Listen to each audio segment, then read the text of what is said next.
Welcome to The Real News. I'm your host, Jessel Noor. On Friday, Minneapolis became the latest city to approve a $15 minimum wage, which will be phased in over the next 7 years. The move comes despite a controversial new University of Washington study that found that Seattle's $15 minimum wage measure is hurting those it was intended to help, low-wage workers. Meanwhile, on July 1st, the minimum wage for workers in 10 states, counties, and cities across the country will be raised. Now joining me to discuss all of this are two guests.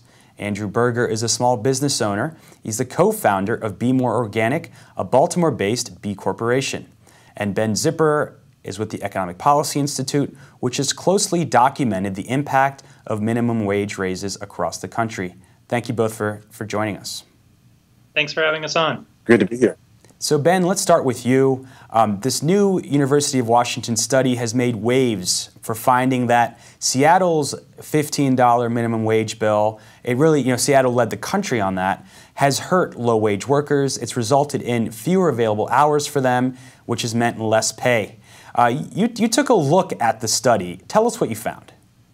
Yeah, so that's what the study concludes. But I find, after we looked at it on a serious study written by me and my co-author John Schmidt, we found that the Seattle study by the University of Washington was fundamentally flawed, basically because, for several reasons, but one critical one is that they're confusing the booming Seattle economy, which has a really hot labor market right now. Unemployment is extremely low, and jobs are growing very fast, about twice the national average.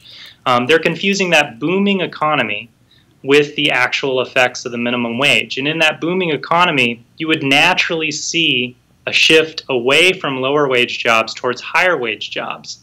And this study unfortunately mistakes that for job loss due to the minimum wage, even when that may not be happening at all. And Andrew, you're based in Baltimore, you're a small business owner.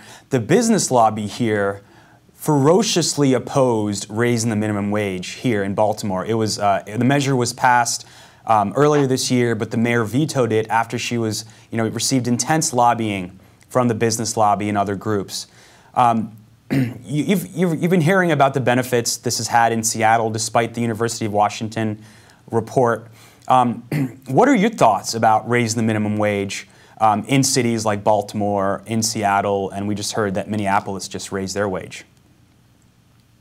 Yeah, I've lived in Baltimore City for 20 years. I've owned businesses in Baltimore City over 20 years, and I've seen all over the city driving experiences that these people, there's so many people that can't afford to live. Until recently, the minimum wage was in the $8 range, but historically it's been in the sevens, and you just can't live on $15,000 a year. You can't buy a house, you can't pay for insurance, you can't save for college, and so we're creating a very inequitable community within our city where people can't afford to live. So, if you want to lift everybody up, you can't pay people $7, $8 an hour and expect them to lift themselves out of poverty. So instead, they're going to break my windows. They're going to commit crimes because they're going to try to earn more than $7 an hour.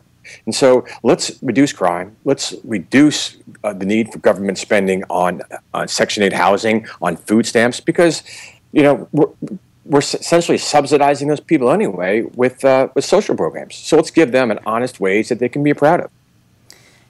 And Ben, talk about what the data shows. What has the impact been? We know the minimum wage has been increased dozens of times over the past several decades. Critics say it's going to hurt employment. It's going to drive jobs outside of cities or outside of states or counties. Because this has been closely studied for a long time. What does the data show? Yeah, that's absolutely right. And I think Andrew makes a lot of good points. I mean, one of the kind of very important conclusions of economic research on this topic is that the minimum wage does play a major role in, if we increase it, a major role in reducing the amount of inequality, wage inequality, and income inequality between those at the very bottom and those in the middle.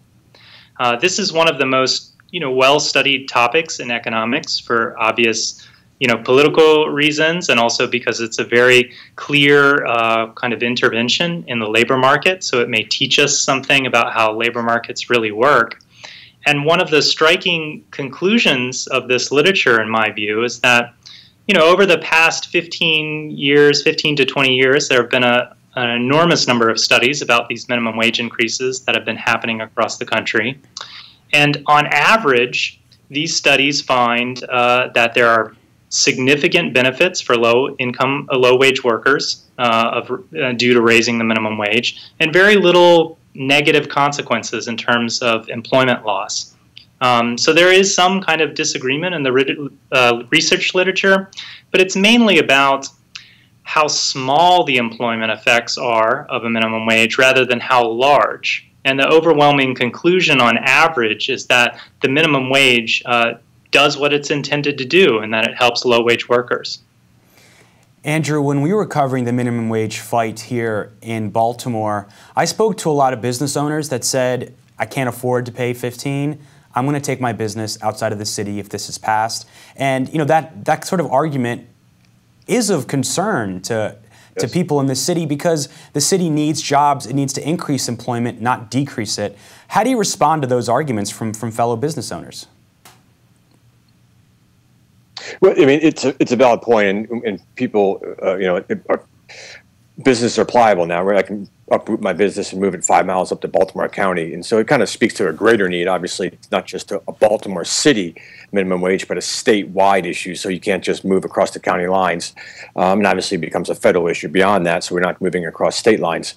But if we want a vibrant and successful city, we all need to understand that we need to be part of the solution, not part of the problem.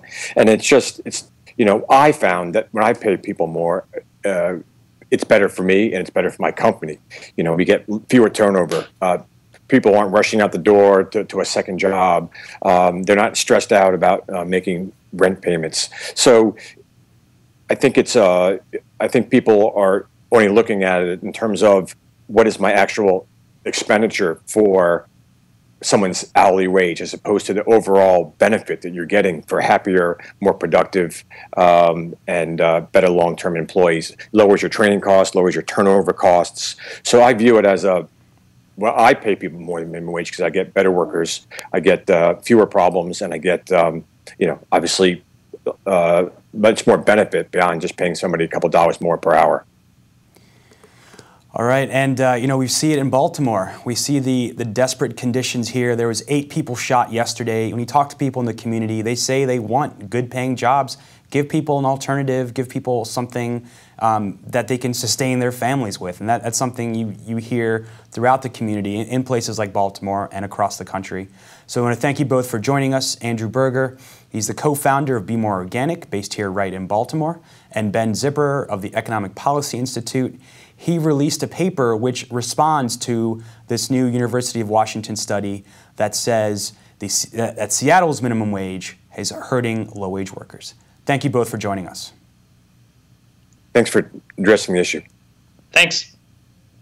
And thank you for joining us at the Real News Network. And go to therealnews.com for all of our coverage on the $15 minimum wage here in Baltimore and beyond. Thanks so much for watching.